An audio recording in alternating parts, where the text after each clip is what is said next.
Welcome to There Is No Alternative. I'm Tina Bou-Saba, and today we're joined by Ben Davis, founder and CEO of TryNow, an innovative commerce tech company. With TryNow, shoppers fill their cart with items to try at home, and they only pay for what they keep. Since I met Ben a few years ago, I've been impressed by his determination, creativity, and infectious enthusiasm for his business. Today, we are going to learn about where that comes from and how it led Ben to found TryNow and tackle a hugely challenging problem in e-commerce. Hi, Ben. Hey, Tina.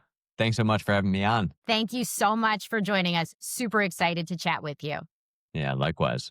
Okay, well, let's get started. Can you please tell us what is TryNow? What do you guys do? Yeah, so TryNow powers try before you buy for e-commerce brands. And so we allow shoppers to try products at home, fill their cart with items to try up until a cart maximum. The cart will say due today $0, the amount of the subtotal, if they decide to keep it.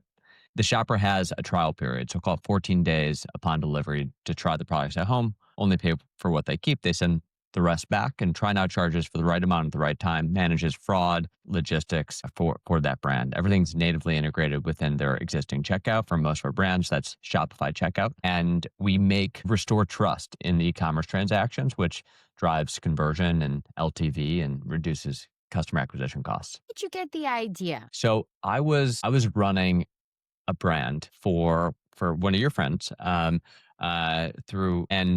in the process of doing so, I wanted to offer a try before you buy program. So David Sachs and his wife, Jacqueline Sachs, were starting an apparel brand. I was hired to launch the business, and we got a bill from a photographer, and the photography bill was shockingly high. And that's when I learned that good photography is very expensive. And it's also very important to do in an e-commerce setting because you cannot experience a product through a browser window. And when I got the bill and went to go pay the bill, I was just thinking about like, how else do you solve and attack that problem? And it all comes down to trust. And how do you convey a product through a browser window? It's very, very difficult. And so trust is really broken in e-commerce. And if you go back to the year 2000, when e-commerce was really getting going, and you read New York Times or Wall Street Journal clippings from that time in the business section, everyone was saying that e-commerce is doomed. And that was the zeitgeist. Now, obviously, that was very wrong, but still, e-commerce is only 20-25% of all of commerce. And at the end of the day, shoppers just need more trust to convert. And so that's ultimately like what we restore. And so we put up two landing pages. One that was a try before you buy landing page, one that was a normal landing page. And the try before you buy landing page converted 312% better.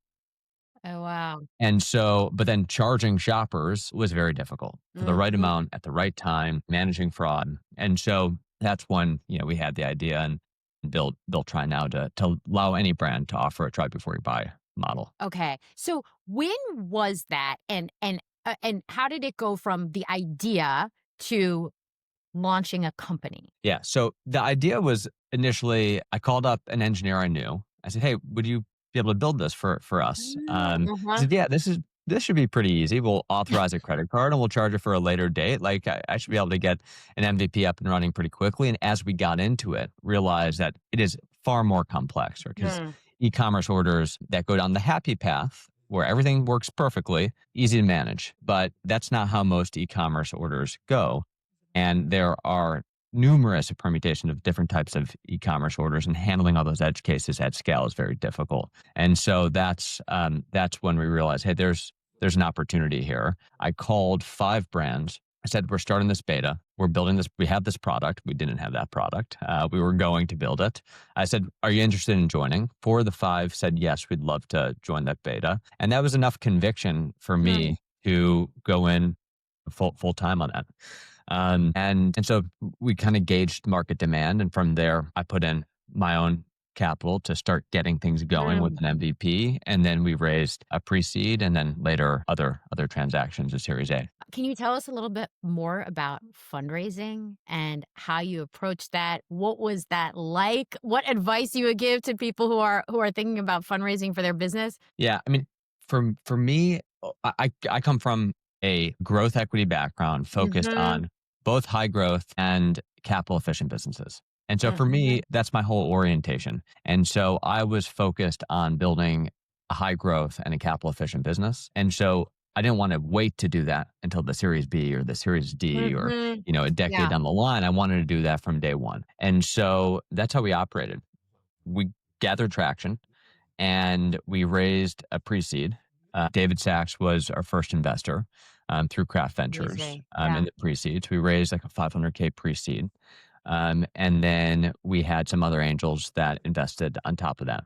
And from there, we raised in total, I think it was 1.1 or 1.2 Mhm. million, and we burned only $400,000 before raising our Series A because the business was so capital efficient because there was just really strong demand and product Mhm. market fit. Mhm. And so from there, we raised capital and we're very focused on our burn metrics. And so we always want to ensure strong revenue efficiency and low burn. And we do that by just maniacally focused on solving customer problems and investing in product and investing in solving customer problems and less so in heavy investments at the top of the funnel to build Right. awareness. Mhm. It sounds like your experience as an investor very strongly informed how you think about building this business. Yeah. And I think also how we help build our customers' businesses because everything can basically be boiled down to LTV to CAC. Yeah. And so for us, as a software business, Mhm. LTV is the metric that you just need to prioritize because if you have really strong LTV, you can afford higher CAC Mhm. Yeah. and you can afford a sales team and you can afford really investing in that. And the same is true with a brand. And LTV to CAC is absolutely critical, particularly given so many brands are just feeding the Zuckerberg machine every Yep. single Yep. day. And that machine gets more and more expensive and you get Yeah. less, you put more in and you get less out. And so there are things that are within your control to bring down CAC. But when you operate a business with platform dependency, which is really any brand has some level of platform dependency on Meta. It's either the Mhm. majority of their marketing spend or it's a meaningful portion of their marketing spend. And so the thing that is very much within your control is LTV. And then, Mhm. of course, there are things within your control within CAC as well. Mhm. It's so interesting. Definitely appreciate the CAC LTV point, and I think it's so crucially important for consumer brands. Um, Obviously, what have you guys learned in terms of the types of businesses, categories that are kind of are most resonant with Try Now? Beauty, skincare, hair care, beauty adjacent businesses. Mhm. We're starting to expand into devices and other Oh, products that you truly interesting. like need to experience to really see if that product's going to work for you. The beauty market is such a powerful market for Yeah. try before you buy because it revolves around Sephora and Ulta Yeah. and other retail where you walk into a Sephora and there is a sales associate that is just focused on driving trial. And the whole business revolves around trial. And beauty as a category, as you know well, Tina, revolves Yeah. around trial. And that's what we've been talking about Yep. for past couple of years. Yeah.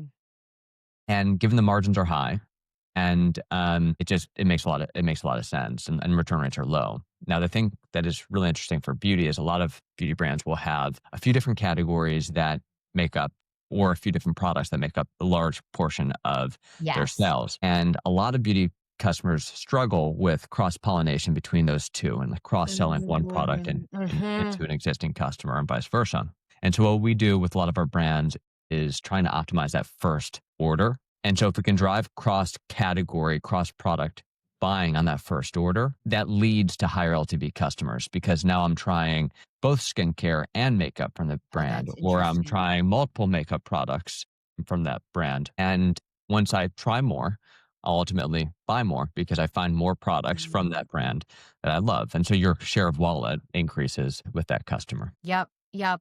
Totally brilliant. Beauty is, as you say, trial is everything. And it is so difficult to, especially in certain categories like complexion, as we've discussed, it's really, really hard to determine, right? Just based, online only, like what's going to be the right thing. And so I think that what you guys are doing, it really reduces this like very significant friction that beauty brands have when they're trying to build their online business. Yeah.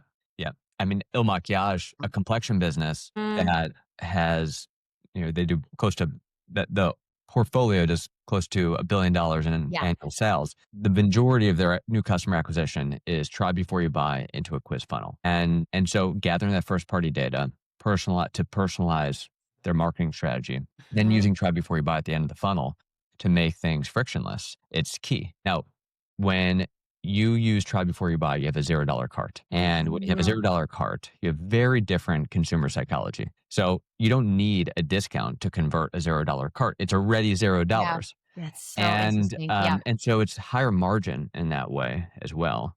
And it's more trust building. And I think a lot of brands that we work with tend to be, that we have low discount rate brands, we have high discount Mhm. rate brands, but regardless of where you fall, whether discounts as a percentage of gross sales is 7% or it's 25%, everyone wants it lower. Mhm. And discounts are a blunt tool. Yeah. And they have their time and place, particularly around sales. Black Friday, obviously, Yeah. we're coming up to, and Memorial Day sales and 4th of July sales and anniversary sales. It makes sense to use try before you buy to address or discounts to address that latent demand. But try before you buy is like a much more trust building and brand enhancing and margin accretive offer that is pretty helpful for our brands. Yeah. I think discounting, agree with you. There is a time and a place, but it's dangerous in the sense that it can have like a signaling effect, or, you just get like consumers just get hooked on it. And then it's really difficult to get them to buy outside of outside of those times. So yeah, I think you have to be very strategic as a brand about how you handle that. Okay. So shifting gears a little bit, I would love to go back to when you were kind of just getting started in your career. Did you have in the back of your head that you wanted to be an entrepreneur? Or, like, when did you start to think about starting your own business? Yeah, I didn't have in the back of my head that I wanted to be an entrepreneur. It wasn't like an orientation. I Yeah. think I always gravitated towards that, Mhm, but I wanted to make an impact in some capacity. When I was mhm. young, I wanted to be a therapist because my parents were therapists. Turns out that the business I started was all predicated on psychology. So I guess it's not Uh-huh. so See, that far is so from the tree. interesting. Okay, well, what were you like as a kid? I had like depends on I was always be dropped off at a friend's house. Oh, he's so nice, he's so sweet, he's so kind. And I come back to my house. My mom's like, "Well, at least you're always like that when you leave the house." Yes, yes, yes. I was high energy, very independent from a young kid. From a young age, I was always saying, I do. Like I'll do it Yep. myself. I'll do it myself. I definitely got in trouble a decent amount throughout school. There was Interesting. moments when I was a class clown. There were moments when I was very focused, and I basically did not get good grades until high school. So I was like a Interesting. C student in middle school, B plus to C plus So student in middle school, surprising. and then come high school, everything changed. I think pretty competitive, and I think Yep. that high school it actually mattered, Mhm. and formed college, and so, I just felt like there was a reason to really apply. So, I don't know, that Yeah, I v like it. So you there locked in, as they lock say. I locked in. Totally. Lock in when it matters. This psychology is really interesting though, because I always feel it's like there are always these interesting threads. So there's this consumer psychology. I feel like that kind of got loaded up in your mind, right? About how people are thinking about things. And then, I mean, I also think like the independent thinking and kind of pushing against the boundaries, that is so much of that founder entrepreneurial journey. Yep, and Really interesting. I was always drawn towards behavioral economics, Mm, and I had an internship after my freshman year of what was it? Freshman year? Some year in high school. It was for an ex-Bain consultant, and she was doing a project on behavioral economics. oh, And so interesting. that summer, I was just learning and reading about behavioral economics.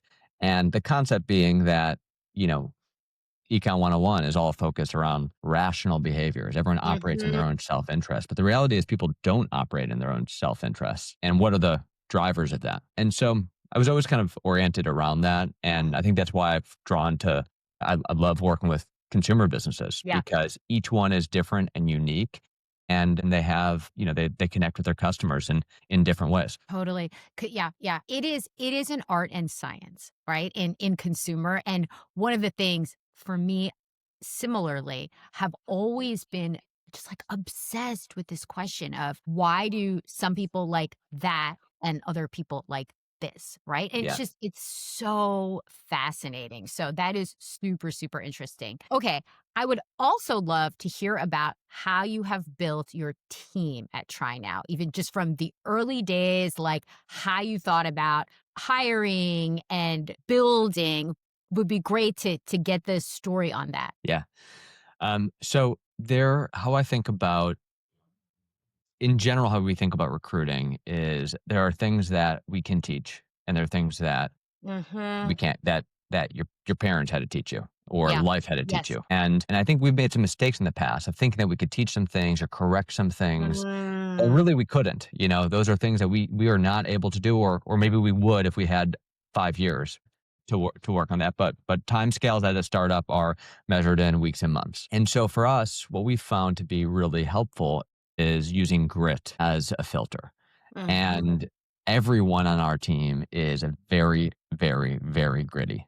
And there is a passion and a perseverance for that allows us to be very long term in our thinking as opposed to being very short term. Mhm. And that allows us to withstand the inevitable ups and downs of the journey. We it's like that I think is like the key number one filter. Do you what have you learned about how to assess grit in people that you're just getting to know? Understanding how to handle projects that don't work well Mm. and really digging into the projects themselves has Mhm. been most effective. How they take that ownership, what they learn Mhm. from it, how they iterate, how they improve. And I find that gritty people tend to really process the lows and the Mm. obstacles, and they then improve for that next at bat, that next attempt. And if you don't have the grit required for, I think, startup roles in life, you tend to, not process those challenges in the same way, same Mm. capacity. And so we're really listening to like how much are you breaking down the problems? And that is a pretty good window. Then of course there's other things in terms of just like how they run their life that I think you can kind of pick up through interview processes. And I think, one piece that is always hard is that there's some people that are just great at interviewing. Yeah. And so we always go in with like a mindset of like, we prime ourselves to know that, hey, if we're looking for strong, super sharp individuals, a lot of them Mhm. are really great interviewers. And so we're looking to peel back, just like understanding like who is this person behind the facade to really understand like how do you handle, how do you show up when times are really, really tough? So a lot of our questioning gets to the heart of that. Mhm. Yeah, definitely. No, that totally makes sense. And how do you, as founder and CEO, like how do you think about your role with your team? So I'm f- my my role is very, very hands-on. So I am on the front lines, and then I'll delegate aspects. But I find that I'm not able to think about the longer term strategy or understand our problems if I'm not deep in them myself. Mm. And so I think like at one point in TryNow's journey, I had some advice from a few different people that I need to hire some execs and let them run it fully and just step away. Interesting. The Okay. worst advice I've ever had. That's And really interesting. maybe that's good advice for someone else, but at the end of the day, we have execs and I work with them deep in there and they are Mm. better at the things that I hired them for than me, but I'm thinking about the business all day, every day. And I'm thinking about it from a Mhm. bunch of different aspects. And so we're in there partnering together.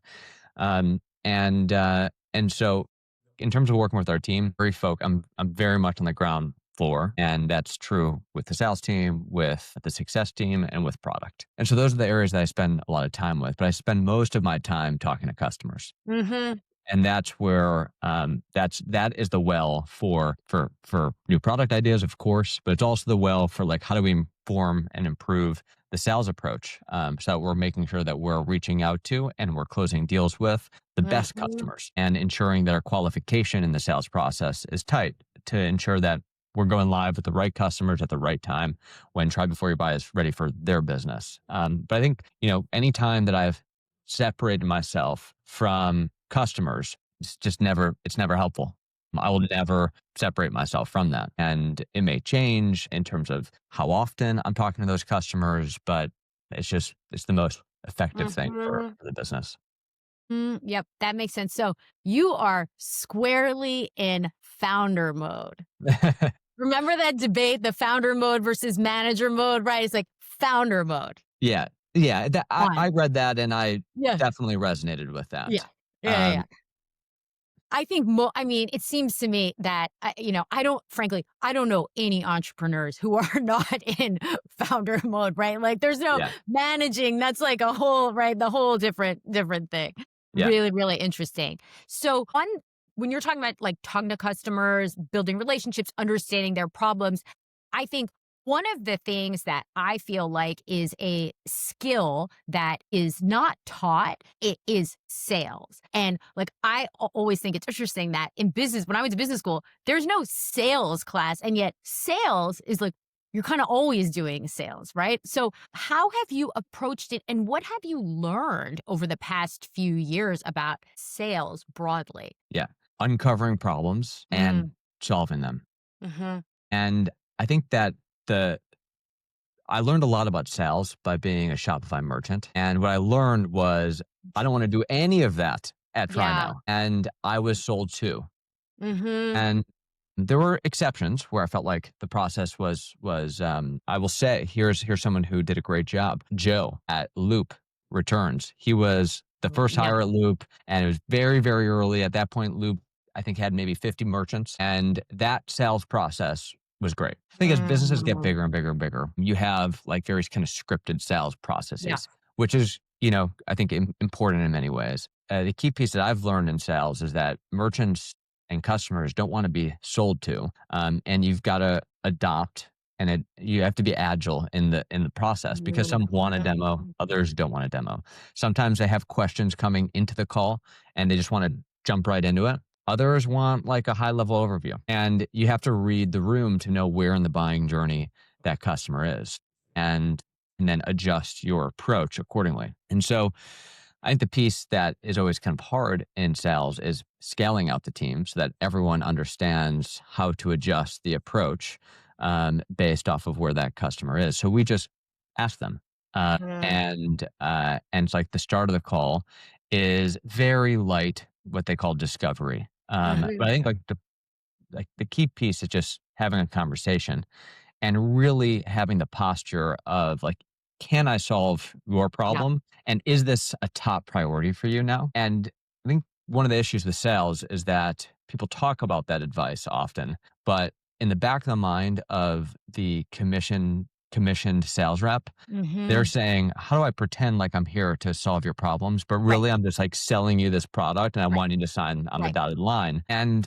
getting compensation, getting comp structure right so that people are coming into the call really focused on ensuring that what they have to offer will actually solve the problem is key for the merchant experience. And I think key for the brand that you're building because that first touch point is the brand. It's like every single call, we're building our brand.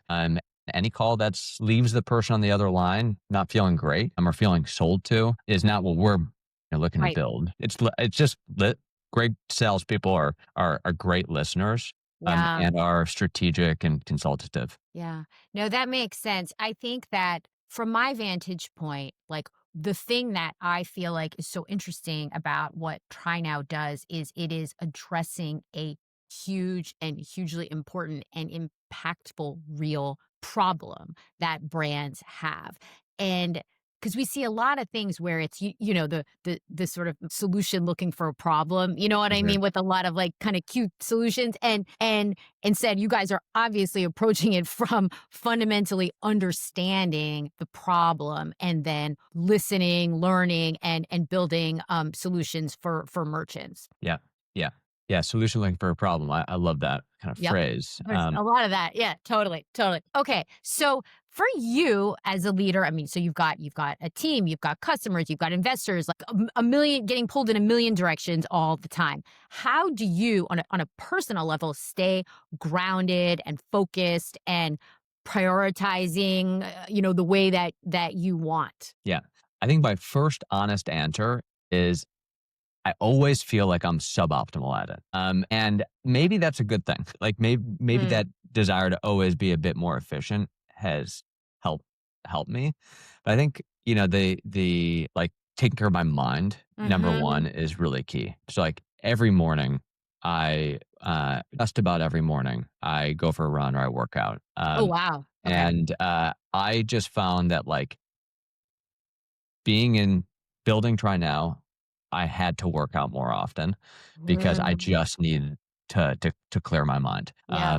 And so like that, like the first piece is like trying to start the day with that, so I can come in feeling, having the serotonin rush that occurs from something along those lines. And I've gotten a lot better at sleep. Like that, those are like the two like overarching Yeah. things. But then like we do something at TryNow called Disconnect to Reconnect, which are weekends throughout the year. So we take a 3-day weekend. We close the Friday before. We turn that 3-day weekend into a 4-day weekend. Oh, wow. And what we found is that when people take vacation time, like it's great. But when others are working and some are taking vacation, there's Slack messages going around, there are emails going around. Yeah. There's projects that you are somewhat responsible for that are in flight, and it's hard to Mm. disconnect 100%. So you may Yep. disconnect 95%, still pretty good, but that 5% has a much bigger impact than you might anticipate. And so when our team is fully cut off and no Mm. Slack messages are sent, no emails are sent, people are able to truly disconnect. And it is far more freeing. And so it allows us to push really hard when we're on and pull back really hard when Yeah. we're off. And so we do that 3 weekends out of the year, and then we do it during the holiday season at the end of December. Found that that's been it's been very effective for me personally, and it's been very effective for the team. That's really cool. I love it. I love it. Now, I have to ask you on when you're talking about sleep, do you have like an Aura ring or one of these fancy mattresses or any of those? Yeah. So my wife has a Aura Ring, Okay. and I people love the Aura Ring. For me, it just feels like too much data. Like, what do you? I had to ask Lily, what do you do with all this data? She just like, but she loves it. I Mhm. find I have one of these fancy mattresses, the 8 Sleep. Okay. Yeah, okay. Do you have it?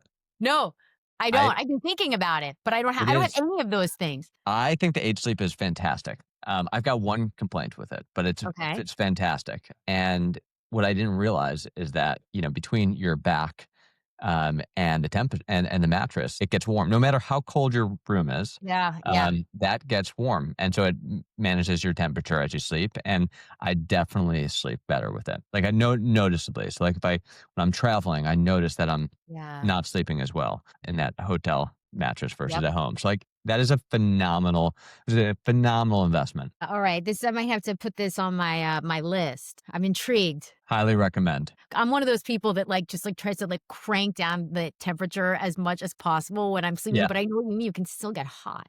yeah, you like it. Very interesting. Okay, do you travel a lot for work? I do. I travel to New York very, very frequently. Do you have any hacks for going to sleep when you're doing the West to Uh East huh. Coast for getting to sleep and adjusting? So I do not yet. It's I've hard. tried a lot of things. Yeah, So one thing I do when I travel is I drink a lot of these electrolyte packets, Element or Magna. Magna is a yeah. new one that I use. Do they work and help? I think so. Uh-huh. But that's like, always the question with supplements. But like, I do feel like that helps, like just staying hydrated. And then when I'm like the first night when I get in New York, I try to get into bed just super, super early because I just find it takes Mhm. me a long time after traveling to like actually Yes. go to sleep. So as long as I can get to sleep by midnight, it's pretty good. Do you Mhm. have any That's hacks? pretty good. No, and it's a really a struggle. I always feel like the first night when I'm going to the East Coast, the first night is really hard, and I'm often very tired that Yeah. next day. Yeah, same. It's tough. Yeah. I wish there were like some magic like button to fall asleep, but not feel like super tired, groggy the Yeah, next day. yeah, exactly. So I usually just kind of like suffer through it. Since there are people listening to this who are in the beauty and wellness world, I'm curious, you mentioned the electrolytes. Do you have any other go-tos, whether in you've got the 8 sleep, supplements or anything else that's like high on your list of health hacks, products? I don't have any. No, this is your you got I the mattress. I got a mattress. I think sleep supplements for when I'm Mhm. traveling make a lot of sense. Actually, Yep. H Sleep now sells them. I get marketed. I just Oh, haven't bought them. interesting. If they Okay. offered try before you buy, I probably would have tried them for free, and I would have loved them. But hey, maybe Mhm. one of these days. Yeah, exactly. Well, there you go. Can one try before you buy an 8 sleep mattress? We actually talked to them a long time ago, but they moved away from Shopify, so Mm. that was gonna happen. So Interesting. maybe one day. Yeah, yeah, definitely, definitely. Okay, super interesting. So, when you think about your company, like, what's on the horizon? What excites you? What are you focused on? Yeah. So everything that orients our product roadmap is improving LTV to CAC Mhm, for brands. And I think most solutions address one of the two. Try before you mhm. buy is really unique in the sense that it definitely improves both with the Yeah. right strategy. And so from an LTV perspective, like we can pull the numerator up, LTV, while Mhm, simultaneously reducing the denominator, customer acquisition costs. And LTV is, from our perspective, really primed on that first order. If we can get more products into that shopper's home on that first order, not only does AOV on that first order increase, but now they know the brand for many more products than they otherwise would have. mhm. So repeat purchase rate is higher, and second order and third order AOV are also higher. And so that's really key. We also help our brands build out cross sell flows for those try before you buy cohorts. So Mhm. you tried this product, well, why don't you why don't you try that product as well? Yeah. So that's all very helpful. We improve LTV, so like net after returns for our brands at a minimum, but 15 to 20%, but typically meaningfully higher. From a customer acquisition costs perspective, obviously, try before you buy and a $0 cart improves conversion and reduce CPAs. We've got a roadmap that is ultimately going to be building some more sophisticated tooling to help brands market more efficiently across their ad platforms. And Mhm. so pushing the right type of data into the ad platforms to continue to target the best and highest quality customers is kind of where we're headed to double down on the CAC improvements that we're already seeing. Really interesting. I mean, I think that one of the things that I've learned, like looking at the brand side, is that, and to your point around CAC and LTV, like retention and like the value that you get right a sticky customer, it's so powerful, right? And I think that's so foundational to building great brands. Yeah, it's critical. It's like it, you can't really spend unless you know your LTV. Exactly, exactly, exactly, and people got And away with it for a while, right? Like, there was a period of time where you could, but now it's like, mm-mm, like, if it's not yeah, working, when it's not CACs gonna are work. $10, sure, Yes. you don't need that second order Yeah. to be profitable. You're wildly profitable on that first order. Mhm. But we are so far away from that, unfortunately. I've reported, a great record quarter. And didn't feel like it was a great quarter. No. Um, Yes. there can continue like, as they invest more in Yeah. AI. Well, they need to get the money from the well, That's a and good point. the You're well's right. customers. And unless they've signed a few advertisers that are spending $1 billion on advertising over the past quarter, they're not making it from net new merchants. Yeah. They're driving their growth by optimizing their ad platform for their profit at the expense of customers.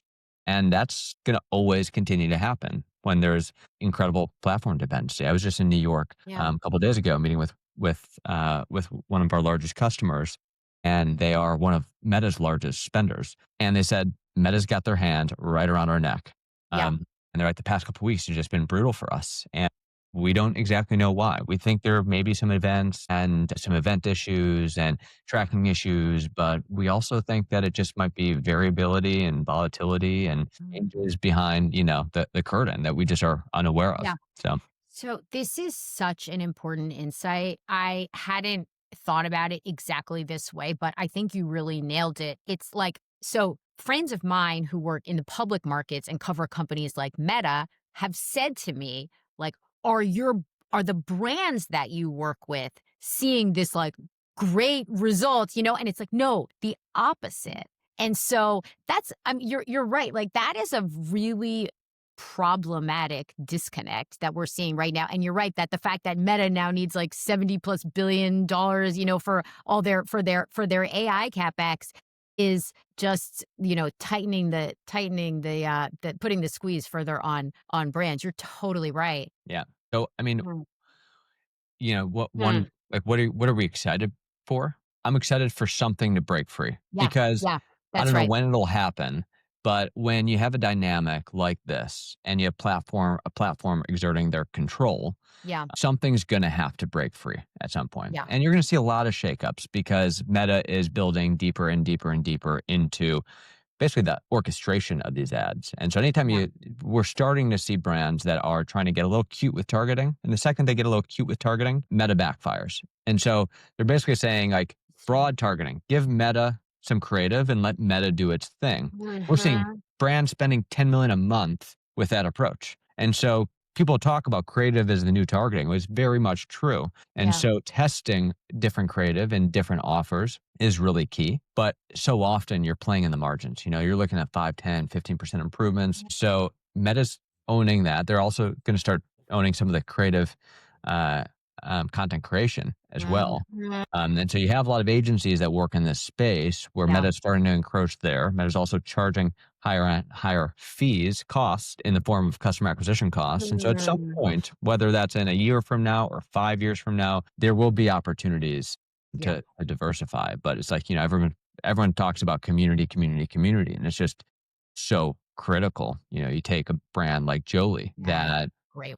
spends a very low amount on Meta paid ads. They spend a very high amount on gifting product. And Yeah, so they just have like a different allocation of spend, but they built that way from the start.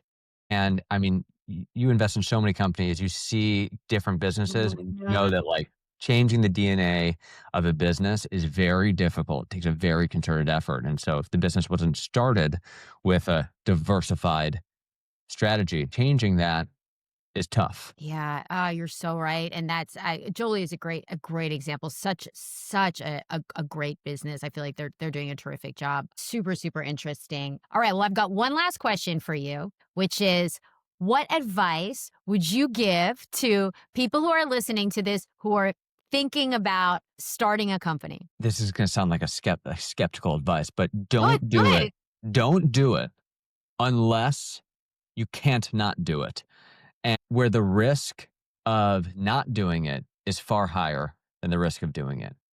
I love it. So you're just looking at the opportunity ahead of you, and you're like, "I've got to go do that." Because I was thinking about other ideas Mhm. throughout pre-TryNow, and ultimately just did not have the conviction. And I think having a very very high bar for conviction is really key. I love it. Well, that is why this podcast is called There Is No Alternative. Exactly right. You just made my case for me. I love it. Exactly right. Exactly right. Amazing. I Well, love that thank you title. so much, Ben. This is amazing. So grateful for you. Thank you. Grateful for you, Tina. Thanks for having me on. Have a great one. You Bye. too. If you like this episode, find more at cxtinvestments.com and follow me on LinkedIn, Tina Bou-Saba.